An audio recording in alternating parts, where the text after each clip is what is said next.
Praise the lord. ప్రతిరోజు అనుదిన వాక్యం ద్వారా మీరెంతగానో బలపడుతున్నారని నేను ఆశిస్తున్నాను. అలాగే మీరు కనుక మన యూట్యూబ్ ఛానల్ని క్రొత్తగా వీక్షిస్తున్నట్లయితే మన యూట్యూబ్ ఛానల్ని సబ్స్క్రైబ్ చేయండి, ఇతరులకు షేర్ చేయండి.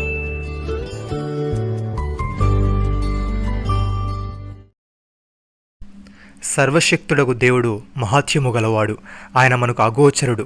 న్యాయమును నీతిని ఆయన ఏమాత్రమును చెరుపడు. అందువలన నరులు ఆయన యందు భయభక్తులు కలిగి ఉందురు. యోబు గ్రంథము 37వ అధ్యాయము 23వ వచనము.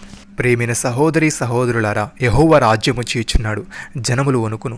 ఆయన కెరూబుల మీద ఆసీనుడై ఉన్నాడు, భూమి కదులును. సియోన్లో యెహోవా మహోన్నతుడు, జనములన్నిటిపైన ఆయన ఇచ్చి ఉన్నాడు.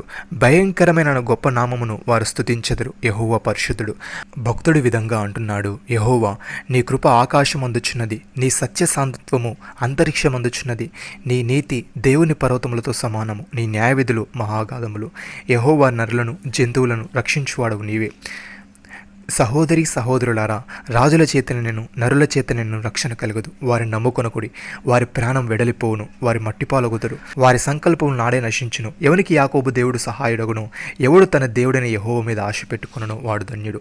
ఆయన ఆకాశమును భూమిని సముద్రమును దానిలోని సర్వమును సృజించినవాడు. ఆయన ఎన్నడూ మాట తప్పనివాడు. కీర్తనకారుడి విధంగా అంటున్నాడు, దేవా నీ నీతి ఆకాశమంత ఉన్నతమైనది. గొప్ప కార్యములు చేసిన దేవా, నీతో సాటి అయిన వాడు ఎవడు? అనేకమైన కఠిన బాధలు మాకు కలుగు చేసిన వాడా, నీవు మరల మమ్మల్ని బ్రతికించదవు. భూమి యొక్క అగాధ స్థలముల నుండి నీవు మరల మమ్మల్ని లేవనెత్తువాడవు. నీ గొప్పతనమును వృద్ధి చేయము, నా తట్టు మరలి నాకు నెమ్మది కలుగు చేయము. పౌలు భక్తుడు తిమోతికి రాస్తూ ఈ విధంగా అంటున్నాడు, విశ్వాస సంబంధమైన మంచి పోరాటము పోరాడము, నిత్య జీవమును చేపట్టుము. దాన్ని పొందుటకు నీవు పిలువబడి అనేక సాక్షులు ఎదుట మంచి ఒప్పుకోలు ఒప్పుకొంటివి.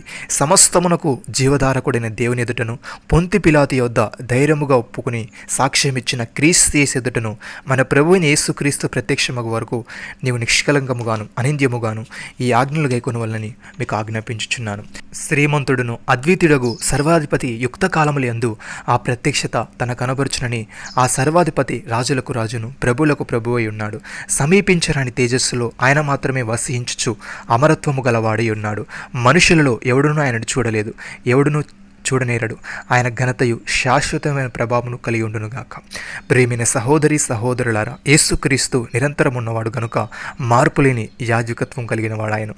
ఈయన తన ద్వారా దేవుని యొద్దకు వచ్చేవారి పక్షమున విజ్ఞాపనము చేయుటకు నిరంతరము జీవించుచున్నాడు గనుక వారిని సంపూర్ణముగా రక్షించుటకు శక్తిమంతుడై ఉన్నాడు.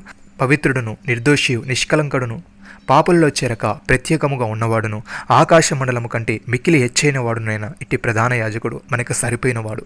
నమ్మిన వారు నాతో కలిసి ప్రార్థనలో ఏకీభవించండి. మమ్మల్ని మిక్కిలిగా ప్రేమిస్తున్న మా ప్రియ పరలోకపు తండ్రి, నీవు మహోన్నతుడు, మహాత్యము గలవాడవు. జనములన్నిటిపైన నీవు ఇచ్చి ఉన్నావు తండ్రి, నీకు స్తోత్రములు. దేవా, మేము నీ యందు భయభక్తులు కలిగి నీ కృప కొరకు కనిపెట్టుకునే వారముగా ఉండుటకు సహాయము దయచేయమని, విశ్వాస సంబంధమైన మంచి పోరాటము మేము పోరాడుతూ నిత్య జీవమును చేపట్టు కృప చూపమని, అనేకులు ఎదుట గొప్ప సాక్షులుగా మమ్మల్ని నీవే నిలవబెట్టమని, మీరు మాకు ఇచ్చిన గొప్ప రక్షణ భాగ్యమును బట్టి మీకు వందనాలు చెల్లిస్తూ ప్రభువైన యేసుక్రీస్తు నామములో ప్రార్థిస్తున్నాము తండ్రి. ఆమేన్.